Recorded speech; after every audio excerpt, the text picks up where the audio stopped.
જીરુમાં જે ચરમી કાળી અને રોગ આવે છે અને બહુ મોટા વિસ્તારમાં અને એકદમ આવી જાય, ઝડપથી આવે છે અને આપણે 2-3 દિવસ મોડું થાય તો આપણે જીરુના પાકમાં આપણા હાથમાં કાંઈ આવતું નથી.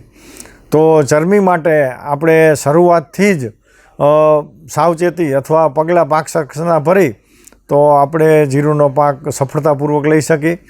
તો જે ભલામણ કરેલ છે તે મુજબ જીરું ઉગ્યા બાદ આપણે 25 થી 30 દિવસથી આપણે જે ફૂગનાશક દવાની ભલામણ કરેલ છે એ દર 8 થી 10 દિવસે જીરુમાં ઝીણા દાણા બંધાય ત્યાં સુધી આપણે સતત દવાના છંટકાવ કરતા રહેવાના.